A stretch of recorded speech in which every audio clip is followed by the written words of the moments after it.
Well, there are a lot of sayings about that, right? Like you have two ears and one mouth, because you should listen twice as much as you speak, and better to be thought a fool and remain silent than speak out and remove all doubt. Yeah. Or my favorite is that a wise man speaks because he has something to say. A fool speaks because he has to say something. I mean, you can make up these little aphorisms, like you have two hands and one mouth, so it's better to punch somebody than to tell them what you're mad about,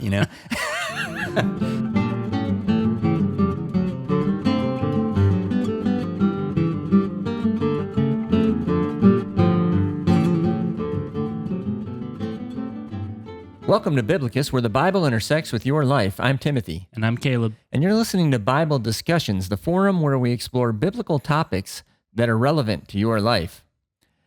Today we are continuing our series entitled The 30 Sayings of the Wise, and it's based on the book of Proverbs, beginning in chapter 22, where it has these sayings. Now, we always say that our podcast is relevant to your life, and today, probably more so than most, we're going to be talking about anger, which is in saying number 2 of the wise. So let's start by reading that. Proverbs 22, verses 24 and 25. Do not make friends with a hot-tempered person. Do not associate with one easily angered, or you may learn their ways and get yourself ensnared. Okay, a simple little saying, but I think it's going to take a while to break this down. Just find the people who never get angry about anything and be friends with them. Oh, okay. I don't have any friends. Yeah. Okay, but that's another sad story. Okay. So I think the first thing to note about this is something we noted about last week's saying, is that it's kind of based on long-term behaviors. And last week we talked about, when you see a poor person, you think, I could just take advantage of that person because what are they going to do? They're some poor, destitute person. They have no agency, but Jesus was going to, in the long run, going to be looking out for those people, and you'd put yourself sideways with him. It's the same thing here. It's talking about long-term behaviors, right? Because it's talking about making friends with people or associating with people. These are things that you do over a long period of time, right? Like you don't associate with somebody if you bump into them in the street and say, hey, talk to him for 5 minutes. That's not a close association. That's not a friendship, right? And then it'd be impossible to break this or to follow this rule. Yeah. You can't even look at anybody. But but another thing that's long term about it is when it talks about a person who's hot tempered, right? That talks more about the person's temperament over time. You'd have to figure that out. Yeah, you'd have to know them. So as you begin to spend time with somebody, right, if they're easily angered over time, every time you're around them, if they seem to have a temperament that's out of whack, this is saying get away from those people. You don't want to spend, give them a wide berth, steer clear of them. So, yeah, and that's because I guess there's one very direct way, well, you're going to be the target of it eventually. That's true. But you're also going to learn their behaviors. You tend to be like the people that you hang around. Iron sharpens iron. Yeah, well, that would be a good positive version of it. I remember I used to work at a place, and I won't say where or but some of the guys there one day were literally talking about who their favorite porn stars are, and I was like, I don't want to be like that. I don't even know the name of one, so how do I participate in this conversation? Yeah. So I just was like, well, that's just the worst example. There were a lot of jokes and conversations of the same kind of nature. And I just was realizing, the longer I'm here and the longer I'm with those kinds of people, that is not going to be good. Yeah. Kinda looking at my future there. that happened to me, something similar to that. We hired a guy, and he was new, and one of the guys that I worked with came in and told me his name. He's like, and his name is, and I was like, okay. And he's like, well, that name. And I was like, I don't know. He goes, it's a famous porn star. And I was like, I didn't know that. So anyways, the poor guy had the name of a porn star. So that's kind of one of those things that not happens. famous enough, apparently. Yeah. So there's a famous saying that you've probably heard, bad company leads to bad morals. What actually has a biblical origin. in 1 Corinthians 15:33. It says, "Do not be misled. Bad company corrupts good character." So, like you're saying, the bottom line is if you spend time with bad people, you'll become like them. Yeah, and the reverse is true. Like you'll also learn good habits from people that you hang around. It's funny how all these commandments and Proverbs seem to focus on the negative sometimes. But so Caleb, you're the historian, as we always like to say in every episode. What are some good examples of this from history? Like, can you think of like somebody who didn't benefit from being around another person? Well, there's actually a really good biblical example between two kings. In fact, one a righteous king and one evil king. The most famous evil king in the Bible, Ahab. So there's a story in 2 Chronicles 18, and we'll read 1 through 8 first. So it starts by saying, "Now Jehoshaphat, he's the king of Judah, by the way, had great wealth and honor, and he allied himself with Ahab, the king of Israel, by marriage. Some years later, he went down to see Ahab in Samaria. Ahab slaughtered many sheep and cattle for him and the people with him, and urged him to attack Ramoth-Gilead. Ahab, king of Israel, asked Jehoshaphat, king of Judah, 'Will you go with me against Ramoth-Gilead?' Jehoshaphat replied, 'I am as you are, and my people as your people. We will join you in the war.' But Jehoshaphat also said to the king of Israel, 'First seek the counsel of the Lord.' So the king of Israel brought together the prophets, 400 men, and asked them, 'Shall we go to war against Ramoth-Gilead, or shall I not?'" That's an interesting way to word it. Shall we go to war, or shall I not? Like, I don't really care about him. Just want to do what I need to do. "Go," they answered, "for God will give it into the king's hand." But Jehoshaphat asked, "Is there no longer a prophet of the Lord here whom we can inquire of?" It's like, really, these 400 guys all agree. So, continuing in verse 7, the king of Israel answered Jehoshaphat, "There is still one prophet through whom we can inquire of the Lord, but I hate him because he never prophesies anything good about me, but always bad. He is Micaiah, son of Imlah." "The king should not say such a thing," Jehoshaphat replied. So the king of Israel called one of his officials and said, "Bring Micaiah, son of Imlah, at once."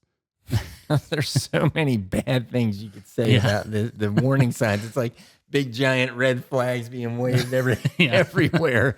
And Jehoshaphat's like, "I am as you are. Let's go have fun together." Yeah, well, Ahab kind of got him because he like slaughters a bunch of livestock and throws this massive feast for him and all of his attendants. And yeah. So we're going to talk about that. That's one of the warning signs. In a few weeks, I think saying number 6 is going to talk about be careful when a king sets a meal before you. And so we'll get to break that down. But if you want to jump ahead, you can go read that. It's like if your friend has you over for dinner and it's like the nicest cut of steak and like lobster tails. And then he's like, "Hey, I'm starting a company. You want to invest early, be like a partner or something?" And you're like, "No, but thanks for the lobster." It's like really puts you in an awkward situation. Well, everybody gets those, mailers, in a nice fancy thick envelope, and you open. It's like, "Oh, we'd love for you to come out to Ruth's Chris Steakhouse or some super expensive place." Yeah. And all you have to do is sit through our 2-hour seminar on timeshares. And it's like, "Oh, no thanks." Yeah. So not even for free food. So Jehoshaphat should see all of these warning signs. I mean, when you were reading it, I was just chuckling to myself because it's just Ahab's comically pathetic. Like you have that story where he wants a plot of land that another guy owns because it's his land, and so he starts whining about it to his wife, and then she has the guy killed. Yes. Well, just think about the things that Ahab says. He's like, I know one prophet who's from God, but I don't like his prophecies because they're always the opposite of my instincts. It's like, so what should that tell you?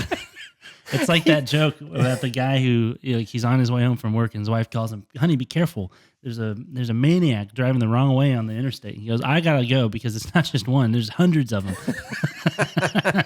Yeah. Something should be warning you here. Yeah, and Jehoshaphat seems like oblivious to this. Okay, so first of all, he feeds him this big meal to butter him up. Yeah. And then he's like, I never like what the real prophets of God say. And then he's like, oh, you want to do something together? How about we go kill some people? So like, here's the hot-tempered man, right? Like the guy that's just like, I know how to settle problems. We just go kill the other guy. So you're hanging around with a hot-tempered guy who wants to get you in trouble, who has no interest in what God thinks or his prophets say. Mm-hmm. And it's just such a bizarre story. Plus he's married. And he surrounds himself with yes men, right? Yeah. He has 400 prophets who all say, whatever you're going to do is going to be successful. And then the one guy who's willing to give him the truth is like, I don't like that guy. He's mean. Well, then also that also puts Jehoshaphat in a weird situation where he's got like, hundreds of people on the other side of an issue. Yeah. So you don't want to go counter current. Right? Yeah. It's hard to do. So, but Jehoshaphat knows it's wrong because he even tells him, "Hey Ahab, you should not say stuff like that." So it's wrong. Like, yeah. And he's still like, yeah, but I still hang out with you.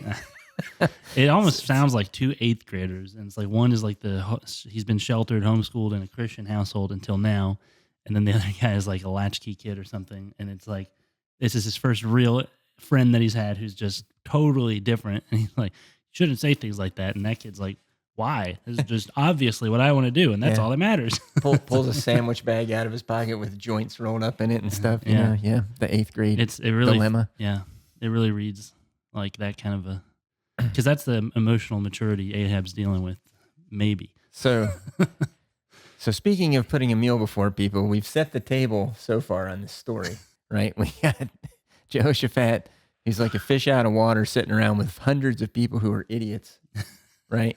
But then it's going to get even funnier because now the guy who really has the ear of God or the mouth of God speaking into his ear comes. And so they send for Micaiah, and he arrives. I'll read this in 2 Chronicles 18:12-17. The messenger who had gone to summon Micaiah said to him, "Look, the other prophets without exception are predicting success for the king. Let your word agree with theirs and speak favorably." It's like, what does this guy think about prophecy? Yeah. Is that how it works? The same thing Ahab does, apparently. So, But Micaiah said, "As surely as the Lord lives, I can tell him only what my God says." When he arrived, the king asked him, "Micaiah, shall we go to war against Ramoth Gilead, or shall I not?" "Attack and be victorious," he answered, "for they will be given into your hand." The king said to him, "How many times must I make you swear to tell me nothing but the truth in the name of the Lord?" Then Micaiah answered, "I saw all Israel scattered on the hills like sheep without a shepherd, and the Lord said, 'These people have no master. Let each one go home in peace.'"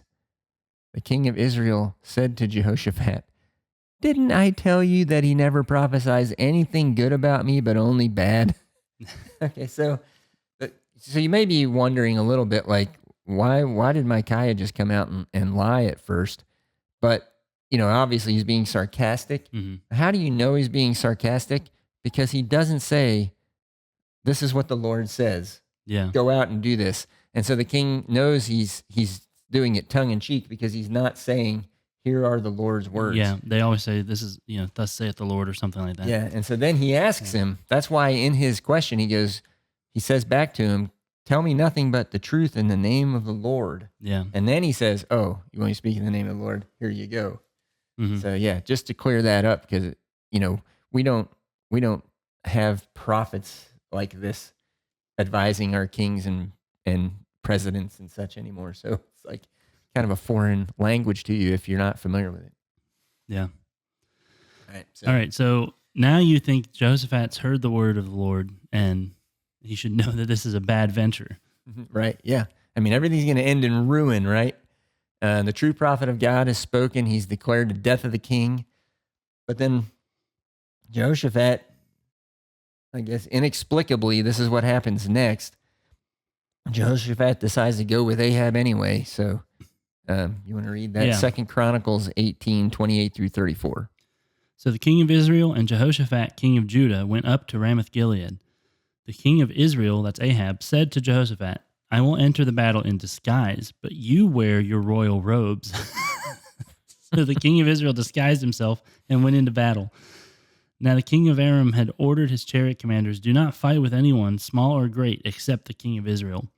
When the chariot commanders saw Jehoshaphat, they thought, "This is the king of Israel." So they turned to attack him, but Jehoshaphat cried out, and the Lord helped him. God drew them away from him, for when the chariot commanders saw that he was not the king of Israel, they stopped pursuing him. But someone drew his bow at random and hit the king of Israel between the breastplate and the scale armor. The king told the chariot driver, "Wheel around and get me out of the fighting. I've been wounded." All day long the battle raged, and the king of Israel propped himself up in his chariot, facing the Arameans until evening. Then at sunset he died. Wow. What a way to go out for Ahab, So dressed as a peasant. I guess we wanted to read this story because it's a great exposition of the proverb that we're studying.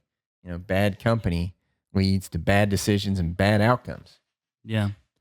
So, I mean, again, it's hilarious the way Ahab's like, "You wear your royal clothes, and I'll be in a disguise." Like, what is he supposed to think about that? Yeah.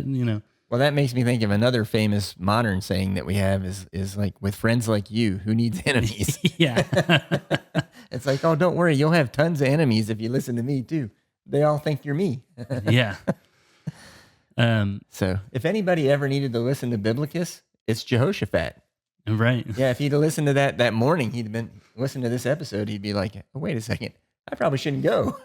Yeah, I don't know what he was thinking, but it's the bad influence. He was not just Ahab, but 400 prophets and probably all the other attendants and family of Ahab there, presumably Jezebel. Yep. Right. So, well, fortunately, he had a prophet. He didn't need Biblocus. I mean, he had a real biblical prophet to come and tell him and deliver God's word to him. And this is some of what Micaiah says in 2 Chronicles 19, 1 through 3. I'm sorry. This is some of what Jehu, he had his own prophet, Jehu, back in Judah. So when he returns back home, it says in 2 Chronicles 19, 1 through 3, when Jehoshaphat, king of Judah, returned safely to his palace in Jerusalem, Jehu the seer, the son of Hanani, went out to meet him and said to the king, "Should you help the wicked and love those who hate the Lord? Because of this, the wrath of the Lord is on you. There is, however, some good in you, for you have rid the land of the Asherah poles and have set your heart on seeking God." So he's basically telling him, "Look, you're a good person. Why are you spending time with this trash, guy who's just leading you down all the wrong paths?" Mm-hmm. And maybe it was merciful in God's case to take out Ahab in that random, arrow shot. Yeah. Because it was going to protect Jehoshaphat from future associations with him. Yeah. I mean, it does kind of read that way, like that I mean, maybe Jehoshaphat had some level of trust there that he's willing to go in as the only one in royal clothes, knowing that everybody will be targeting him. Yeah. But he had some kind of a blind spot. I don't know if it's because he considered Ahab family now, so maybe he thought he was doing the right thing because you have to support family or something. Yeah, he definitely had a blind spot. Yeah, and I think that's another reason we should avoid associations like this, because we have a tendency. I mean, we like to think well of people sometimes. We don't want to think somebody's going to be a traitor to us, or a Judas, so to speak, in the biblical context, and turn on us. So we give them the benefit of the doubt. And really, if you're not willing to be taken advantage of, then you probably shouldn't try to have friends, because that's the only kind of person that can take advantage of you, is the person you give the advantage to. Yeah. And, you either have no associations, or, you have some associations that are disloyal to you.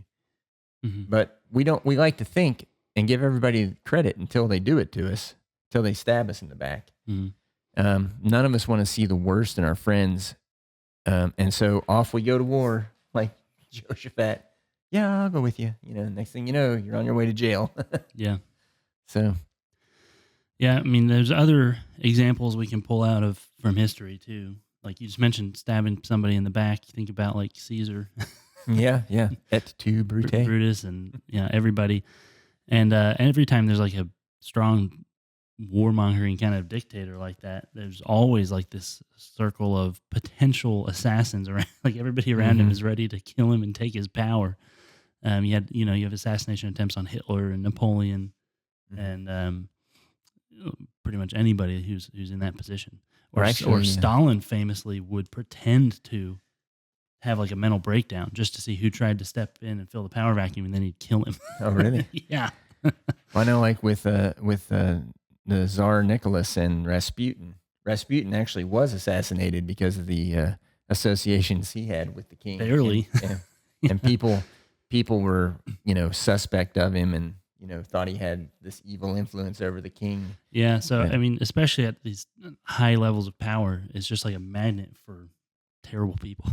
Yeah. How would you not end up surrounded by them, Mm-hmm. Yeah. I think maybe the worst, and a modern example would be like the Jeffrey Epstein and Prince Andrew thing. Like here, Prince Andrew is in like the most famous family in the world, Yeah. and he's like, oh, I guess I'll hang out with this guy that has his own island. That sounds cool. That'd be cool. And now he's completely discredited. The family's out. He's an outcast from his own family. He's an outcast from the world. He's a pariah because he associated with a guy who, by all intents and purposes, he should have known not to hang out with this guy. Yeah. So, Especially not repeatedly. yeah. Not that we have any evidence of anything that he did or whatever. Yeah, but that's the problem. That's the point here is like you don't actually have to have done the thing yourself, Yeah. If you're like, I've never heard anybody, it's like, well, who are your best friends? Jeffrey Epstein and Hitler. Yeah. But I don't do anything. I just go to work, go home, hang out. It's like, too bad. You're now associated with those people. So you're guilty by association. Yeah. Yeah. It's weird. Why are we so drawn to worldly power, worldly pleasure, and worldly people? I mean, that's kind of like the temptations that Satan put before Christ, right? Mm-hmm. Like, hey, you want power, you want pleasure, you want, Yeah. satiated stomach, like all these things. You should do all these things with me. And Jesus, and like, it's the sinful flesh, like it's our sinful nature that wants that. Yeah, I think why do you record the temptation of Christ? Because we all need to realize that he had to deal with that, because we all know we deal with it all the time. Mm-hmm. So there's an interesting passage in James, chapter 4, verse 4, that talks about this. You adulterous people, don't you know that friendship with the world means enmity against God? Therefore, anyone who chooses to be a friend of the world becomes an enemy of God. Kind of like you can't serve two masters. Yeah, right? That's right. Yeah.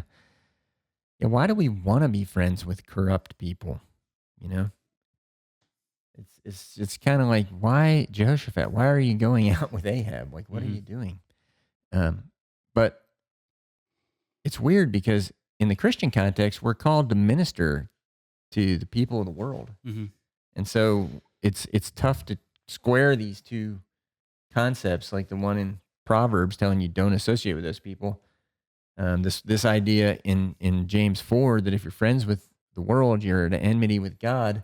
But at the same time, we're supposed to take the gospel out and minister to folks who are lost. Yeah, it's a little bit unclear because, like we always say, we're in the world but not of the world. We obviously have to go out into the world and make disciples, so we have to interact with people.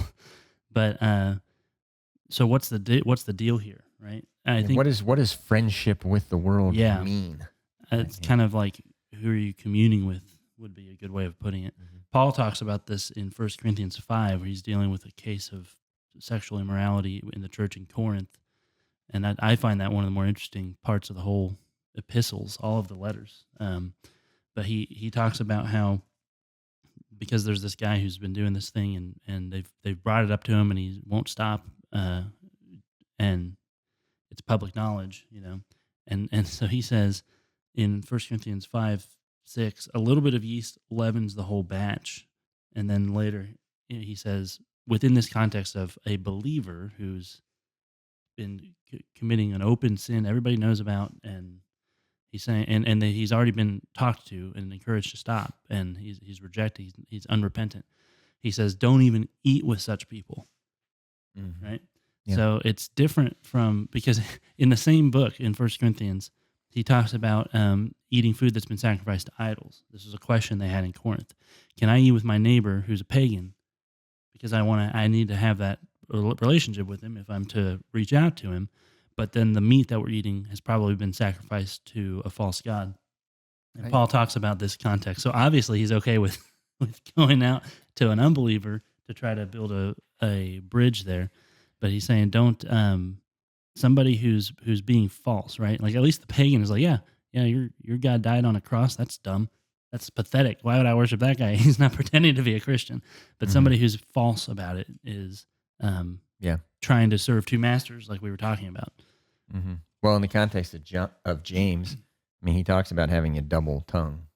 That's one of his verses, famous verses. It's not. Yeah, you're not being friendly to the world in the sense of the sinful flesh and the worldly culture. You're just like, yeah, well, this one guy, my neighbor, I'd like to save him from that. Yeah. That's different than being double-minded about it. Yeah. Well, Jesus spent time with sinners, and we're called to be like Jesus. So how is it that we can spend time with sinners and be immune to this problem that's brought up in Proverbs? Yeah, we aren't perfect like him. Yeah. How did he do it? What was his tactic? I would say first thing would be remember the first commandment, because all prophets call us back to the covenant, like we spent months talking about in our previous series, and then in our 10 Commandments as well. So Jesus kept God first in everything. If you choose God first, just like the very famous passages say, everything else will fall into place. And that's why the 10 Commandments are in the order they're in. Like put God first, then do all these other things. Mm-hmm. And if you put God first and then you make room for other people, you're not putting them above God. Right. And so that's the danger. Like I just saw the other day, on a like an online forum, somebody was asking advice that and I don't know this person personally, but they were asking advice from other Christians that, she's struggling with feelings of homosexuality. She has a particular person, right? And she feels like she needs to keep that relationship open because that person's not a believer. And everybody was kind of saying this, that, like, it's a very touchy subject, but it's kind of like, well, what are you putting first there? Is it God or is it that other person? Because if that person ultimately rejects God, you can't cling to them first and like reject God along with them. Well, it's interesting because we think of Jesus as this all compassionate super guru who had his sessions in the homes and everyone was welcome and all the sinners were there and all that stuff. Mm-hmm. But we also know that he's the judge of the entire world. Yeah. That whole Son of Man concept, from Daniel and the other prophets and the day of judgment, that's Jesus too. Mm-hmm. And Jesus warns people, right? Like he says things during his ministry, like, right now, like this would be a good time to get to know me. Like, he tells them, I'll be with you a little while longer, and this is going to be all fun and games. And then later I got to judge the whole universe. Yeah. So he has his priorities straight, and we are high on the priority list, but like who he is in God's economy as the Son of Man is up above, and fulfilling that role is up above, him having the ability to be patient with us any longer, So at some point he becomes the judge of the universe, like, when you read the book of Revelation and see what happens. Yeah. And so that's why he comes back with a sword in his mouth. Yeah, that's why we've been telling people, hey, heaven is great, but it comes with God. If you don't love God, you're going to hate heaven. Yeah. And it's heaven. It is heaven. It's like, I would almost say it the other way around. Heaven comes with God. Like, it is heaven because he's there. Mm-hmm. So you can't separate it from him and just get, Yeah, there's not even a sun there because he's the light. That's how ever present he is. Like, just like sunlight when you're standing outside on a clear day. You can't have all what I always quote that thing from The Office. It's like becoming my catchphrase. He's like, I do want all of the credit and none of the blame. Yeah. You can't just get all of the rewards with none of the God. Yeah. So priorities and the first commandment, putting God first, every single one of us, including Jesus as a human, has to do that. You have to put God first in your priority list, and then everything else makes sense. So I think this makes sense, and Proverbs make sense. Together, they make sense if you're always remembering the first commandment. Yeah. All right. So does that mean you can never be angry?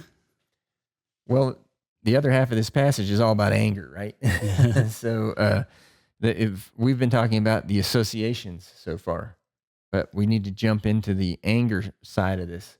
So what about the anger, right? Like, so Jesus was sometimes angered. Mhm. I mean, everybody always talks about when he went to the temple and turned the tables over, but that's Yeah, not that's the the story. obvious example. That's not the story I wanted to talk about. There's another one. And what it shows though is that this passage is talking about the temperament of a person, a hot-tempered person, not somebody who gets angry when it's appropriate as well. So here's an example from Mark 3 verses 1 through 6. Another time Jesus went into the synagogue and a man with a shriveled hand was there. Some of them were looking for a reason to accuse Jesus, so they watched him closely to see if he would heal on the Sabbath. Jesus said to the man with the shriveled hand, "Stand up in front of everyone." Then Jesus asked them, "Which is lawful on the Sabbath, to do good or to do evil, to save life or to kill?" But they remained silent. He looked around at them in anger and, deeply distressed at their stubborn hearts, said to the man, "Stretch out your hand." He stretched it out, and his hand was completely restored. Then the Pharisees went out and began to plot with the Herodians how they might kill Jesus. So speaking of bad associations, who are they plotting with? Yeah, with the Herodians. The family of the Herods who Mm-hmm. slaughtered the innocents of Bethlehem, who Mm-hmm. killed John the Baptist, Yeah. for telling them not to commit like incestuous adultery. So this is a great example. Like we were just talking about how if you put God first and you follow the 10 Commandments, and if you are thoughtful and you're like, how can I order my life with God at the top? Jesus basically asks them to do that exercise. He says, okay, this is pretty simple stuff, guys. Mm-hmm. Priorities. What's more important, the Sabbath or helping someone become whole? Yeah. And they're like, it's not going to answer. Yeah. Jesus, like, very angry. So it's not wrong to be angered, right? Because it's natural. But it's not right always to act on it in anger. Instead of like judging those guys right there, which was totally in Jesus' power, he chooses to make the guy whole Mm-hmm. and bring their anger on him. Yeah, I tend to think of, I would say emotions in general, but like we could use anger as the example here. I tend to think of your emotions as the compass and your reason is the map. Like, you know that line from the Lincoln movie, right? Where he's arguing with that guy who's like a hardcore abolitionist. And so he wants to just go all the way. And Lincoln's like, well, we need a baby step law first.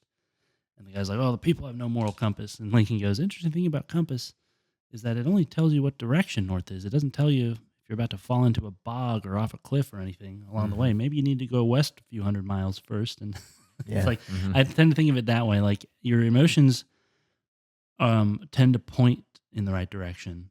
Like if you're feeling fear, it's probably because there is something to be afraid of. If you're angry, something's unjust, whatever. But if you just like blindly just run in that direction, like that is not almost ever going to work out. Like, there's going to be a way. That's just the input, And if you just let the input go directly to the output, it's not actually accomplishing anything. There's going to be a way. God's law or Solomon's advice here gives us a way to read our emotions usefully instead of just running around blindly like an animal. Yeah, I think so far we've seen that in both of these sayings that we've looked at. Is it's like stop and think before you act. Mm-hmm. Poor people are not as destitute as you think they are because God watches out for them. That's the first saying. And in this saying, it's like, don't just do something out of anger. Don't let anger make your decisions for you.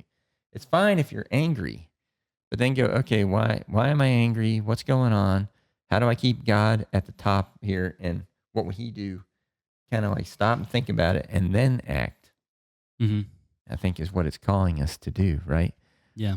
So Jesus' anger always has reasons with it, and it's always well, tempered. Yeah. It's portioned out in a specific amount and in a specific way, Yeah. There's a problem with anger. That's why this proverb was written, right? That's why some of the other passages we're about to look at in the New Testament were written. There's a big problem with anger is that it leads you into deeper error. Like you could say it was not wrong to be angry, but then what you did next, that was a problem. Like, yeah. As a parent, and Caleb's the oldest of my 3 sons. It's like, I'm sure I probably had a conversation of this type at some point with Caleb, like, no, it wasn't wrong for you to get mad about that. But then, hitting your brother in the head with the toy later was a problem. Yeah. So, yeah. I mean, to quote the great church father, Andrew Clavin, that's a joke. He's currently a podcast host. He always says that anger is the devil's cocaine. yeah. That's what he means. Like it's going to lead you into something worse. There's also Quickly. there's also the proverb that says, wine is a mocker and beer is a brawler, right? Mm-hmm. Like people's temperaments tend to come out when they're drunk. Like some people are fighters, some people are mockers or gossipers or adulterers or whatever. And it's like technically with the first step, there's nothing wrong if it's in moderation. But if you just give yourself over to it, all the other stuff comes out. Mm-hmm. Yeah. Well, in a way, the way anger leads us into future sins and other sins, greater sins, it's a lot like covetousness. Like when we were studying covetousness, we saw that it could be the first step in a lot of other sins. Mm-hmm. And here you see where anger is the same way. So like in Ephesians 4:26 through 27. In your anger, do not sin. Do not let the sun go down while you are still angry, and do not give the devil a foothold. So it's like you were talking about it being cocaine. Yeah. Anger is a gateway drug. Mm-hmm. It's like it opens up to the next thing that wants to come through the door. And if you allow that doorway to be opened for the devil, as it says in this case, and you give him that foothold in your life, right? He's going like right into your heart, right into your actions. And he's going to try to take you down. I mean, in a way, that's what we said about covetousness, right? We said it was trying to kill you. Mm-hmm. Mm-hmm. Covetousness is inside of all of us, and it's trying to kill us. Sin crouches at your door. Yeah. And desires to have you. Yeah. Yeah, go back and watch our covetousness episode a few weeks back in our 10 Commandments And series. we saw that covetousness produces sin, and then sin produces covetousness. So you end up in this loop. Yeah, and death too. Yeah. That which breaks the cycle for you. Right, yeah. Hooray! It's a downward spiral all the way back to our very first episode. I mean, I would say think of anger like this, okay? Let's say you think of a teenage boy, or maybe you have a teenage boy or whatever, as your child, but imagine you're the parent of a teenage boy that you know. Would you just give them a wide open internet connection? Just look up anything you want, right? We did that as a society like 10 to 15 years ago, and there have been no consequences whatsoever. Yeah, I mean, it's like opening this conduit of sewage into the mind of a young man. You can justify it in a million ways. Mm-hmm. I did the same thing getting rid of my smartphone for a flip phone. It's like you justify it in all these ways, like, well, there's all these good things I can do with it. Mm-hmm. But what do you do? Like, even if you're just playing game apps and like watching TikTok shorts, it's like, okay, that's still, none of that is the thing that you would justify. Like if somebody says, you need to give away your phone, all the reasons coming out of your mouth would be, yeah, but I can call my family. I can do like work meetings on there. I can do all this. And then it's like, okay, so if we look at the usage, 90% of it is just, at the best, it's just time wasting. Yeah. And at the worst, it's going to be like pornography or something. It is a waste of your time, but what it really does is, like this passage said, it gives the devil a foothold. Yeah. Because it's like opening up a pipe of sewer water that just goes into the side of your head and fills your brain up. And then anger is the same thing, but it's like into your heart and out into your actions. It's like, okay, the thing that happened was unjust, and like anger is an appropriate response. Mm-hmm. But like that does not mean, like you said, hitting your brother in the head or whatever. Yeah. So it's just like the the internet connection, just like the emotions, you just can't let that influence or control you. Mhm. You know, and that's what if you think of it in the terms, that's why I mentioned a teenage boy, because they don't have the maturity level to be able to deal with all that information. Yeah. Like, you know, um, and if you're old enough, maybe you have the maturity level just to ignore it all and take the good parts of the internet and throw the other parts out. You know, Mhm. but don't let yourself be controlled by anger, just like you don't want to let yourself be controlled by everything that enters your mind through, you know, tweets and emails and, Yeah. you know, websites. Basically, this is just becoming a whole diatribe against the internet. All right, well, Except for Biblocus. all right, well, let's jump off of that then and say how do you do it for real? Like, what's the right way to do it? How do you combat anger? Because like covetousness, like we said, it's in every one of us. That's what we were saying. It wasn't fair of Jesus to say, Mhm. well, even if you lust over a woman, then, you know, that's sin. It's like, well, how am I supposed to never go, wow, she's attractive? Or, you know, Mhm. how am I never supposed to get angry when somebody wrongs me? That's impossible, right? Yeah. So how do you deal with it? It's with you all the time. Here's some helpful advice from 1 Timothy chapter 2, verse 8. It says, therefore, I want the men everywhere to pray, lifting up holy hands without anger or disputing. So here's one possibility is pray. Like, you know, the Bible also tells us to pray without ceasing. And we need to be in a constant communication with God saying, I need help. I am not capable of fighting this anger machine that's inside of me without centering myself on you, your words of comfort, your words of guidance. You know, so we need to be turning to God in prayer to combat anger. Yeah. I know we just said we were going to leave the internet stuff behind, but I do think that's one of the worst things for us as Christians today is the amount of distractions we have. Like Mm-hmm. just making time to sit and be still and know that God is God, to have any kind of quiet prayer time with Him, 15 minutes, is Yeah. like in the mind of somebody who's just grown up surrounded by screens and wireless earbuds and constant input. It's like the silence is just terrifying and deafening, you know. Mm-hmm. And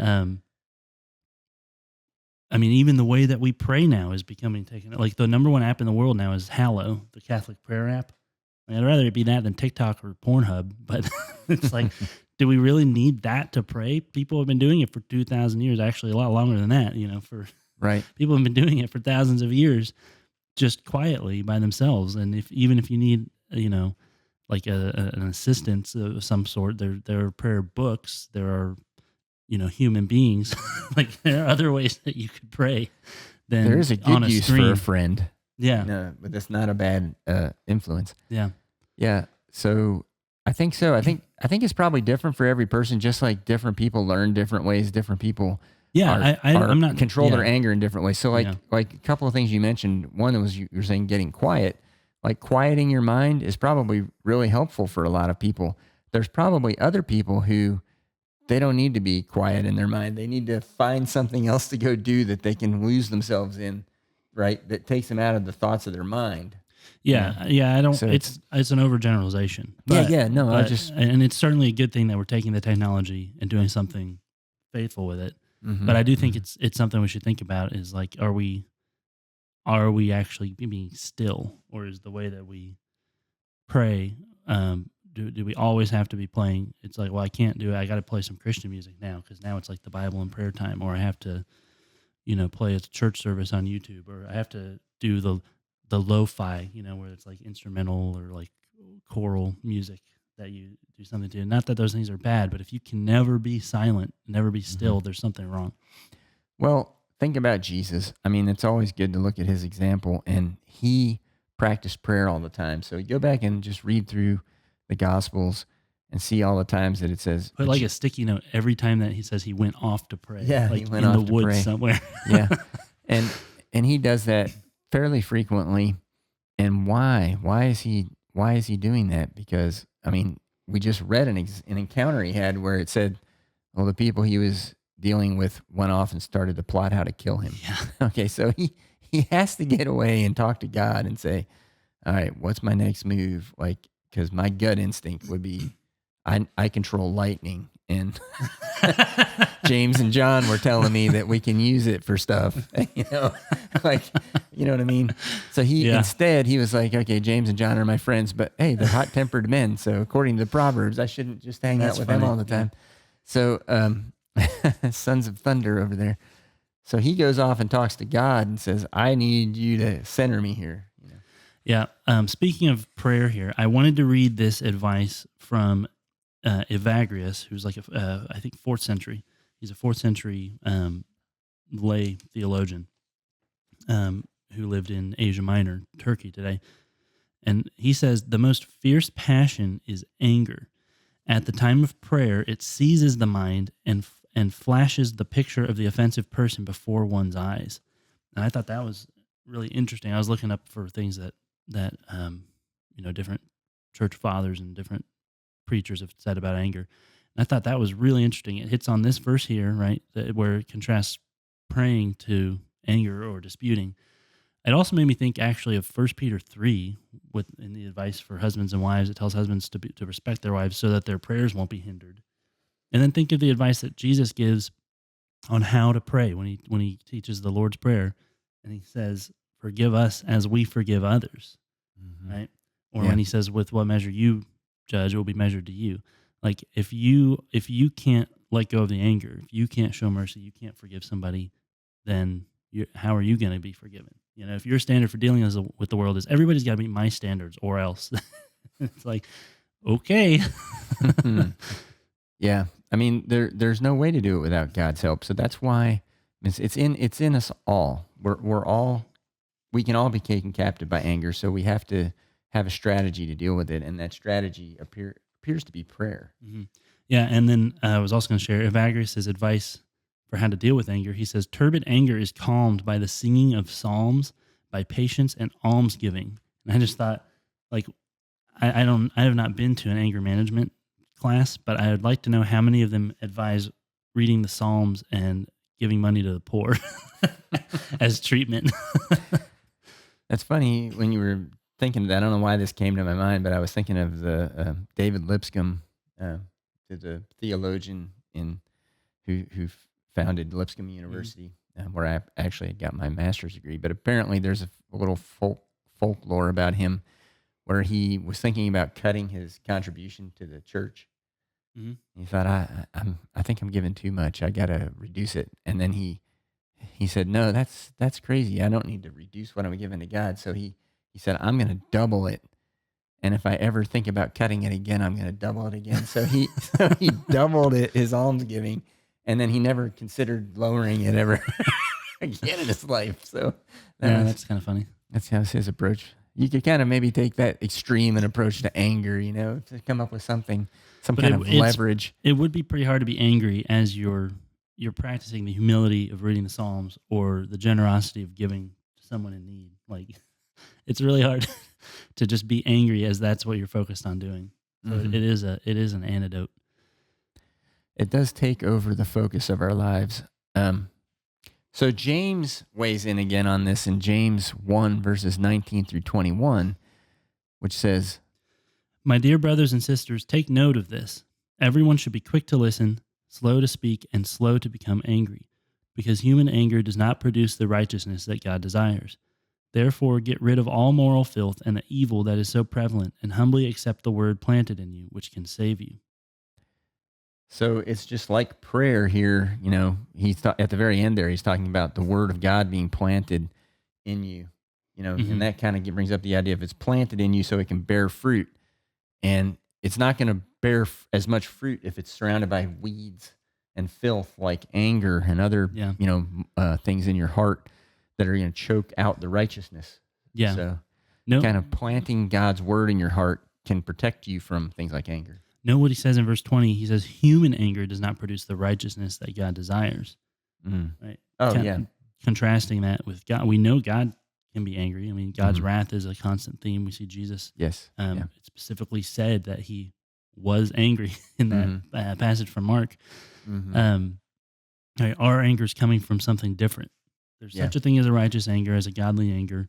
And that kind of like the word that's planted in you, that would be something that's kind of coming to you through God. But anything that's originating with us is going to be different, and it cannot save us, as he says. Only humbly accepting the word saves us. I think just like, we saw, like I've been talking about, the thoughtfulness that's required to do this exercise. Like both Proverbs are calling us to thoughtfulness before we act. And like in this one, it talks about, well, be quick to listen, right? Slow to speak and slow to get angry. It's like, I take this advice all the time. Say, like, if I'm sitting in a meeting, whether it's a business meeting or if I'm in a Bible class or whatever, I like to just listen to what everybody else is saying first and just take in everything that they're saying. If they answer all the questions that you think, need to be answered, then you don't have to say anything. Let other people have the floor. But then if you see something or hear something that, you think you need to say something about, then you have time to process it and then say what you think if it brings something to bear that nobody's mentioned yet. And I think the only downside of that is sometimes, the meeting moves on before you get a chance to share what you were going to say. And I usually think, well, maybe if I wasn't ready, it's probably best if I don't say anything. Mm-hmm. So I just kind of like play it that way, because you end up that way, not being the guy that always states the obvious, like let other people be that guy. Yeah. And then also the guy who steps in and says, okay, I've listened to what everybody said, and maybe we're overlooking this. So it makes you, kind of, it's sort of like where Jesus says, sit in the last seat. And if they want to pull you up to the front, they will. I think it's a good strategy for meetings if you just, let other people have their say, and then you chime in when you have something important. Yeah. Well, there are a lot of sayings about that, right? Like you have 2 ears and 1 mouth, because you should listen twice as much as you speak, and better to be thought a fool and remain silent than speak out and remove all doubt. Yeah. Or my favorite is that a wise man speaks because he has something to say. A fool speaks because he has to say something. Well, and that's like, I don't think we planned on this at all, but going back to like social media, like what else is social media than an invitation for every fool to say something? Like anything happens in the world, and it's like, got to go on my Twitter and talk about how, this thing that happened in Japan that doesn't affect me at all, what I think about it. I mean, you can make up these little aphorisms, like you have 2 hands and 1 mouth, so it's better to punch somebody than to tell them what you're mad about, I mean, I used to tell you boys about video games. I was like, you should always play head-to-head sports games where you're both sitting at the same console. Like, how I feel about video games. Like online. I don't like any online games. You have to be in the room with the person playing on the same console, because you should be able to punch the person you're playing with. But anyway. Yeah. I mean, that's true. The way that like online gaming is, everybody just insults each other virtually, or their mom, and you can't do anything. You can't punch them. So you just say whatever you want on there. Yeah. It's really vile. If you're in the room, you can't insult the guy's mom, or you're gonna get a fist in your mouth. Yeah, I mean, it helps you be thoughtful about what you're gonna say if the other guy's right next to you. So, yeah. All right. So, do you have anything else that in your notes that you wanted to add?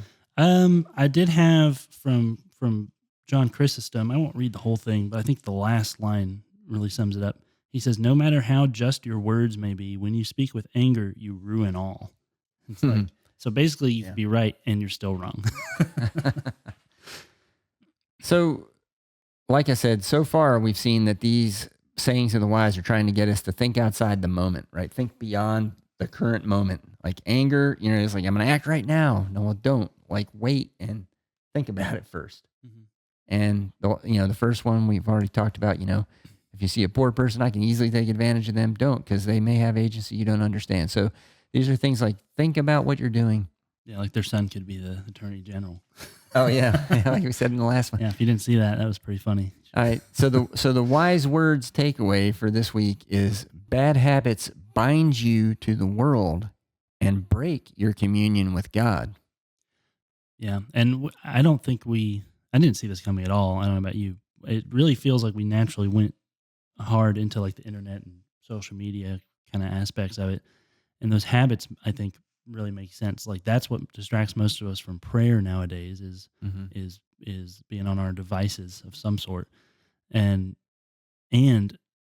I didn't think about this either. We hang out more virtually now. We go on social media and see what everybody's doing and saying. And that's part of the way we're interacting with people. And probably as a Christian, there's got to be some level of moderation or removal from social media or certain types of social media because of this advice from Solomon. Because if you're just exposed to that all the time, like what does the media always do? Like the news media, but social media, it basically feeds off of your emotions, fear and anger. You know, I mean, the news pretty much lives off of getting you angry about something or afraid of something, so you keep coming back and all the headlines that you see on Fox News or MSNBC or any of them are all going to be like, what's going to get people mad? That they'll open this. They're the exact same headlines. You just swap out the names. It's like Trump or Pelosi. Like ruins everything. Just swap the names out. Yeah. Yeah. And so, when we act out of anger, by definition, we're not thinking, right? Hey, I know I missed a passage in here somewhere because I had in the notes Proverbs. I skipped over it somehow. I had a proverb in here, my favorite, 25:28, I believe it is. I must have accidentally deleted a slide, everybody.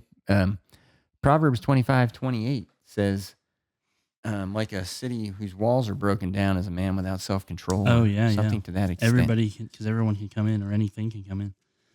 I had... let me look it up.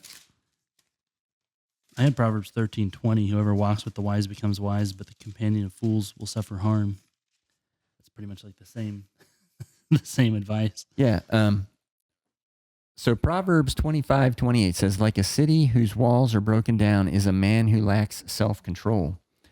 And I think, that's something to consider, like with this saying in the wise here is it's saying, don't act out of anger without thinking, right? Because if you're acting out of anger, by definition, you're not thinking.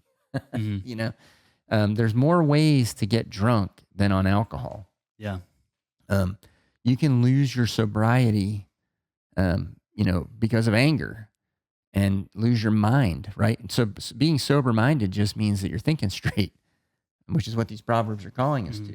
And if you let anger, take that away from you, then you're drunk on anger, as we would say. And so you can be drunk on a lot of things, a lot of different passions.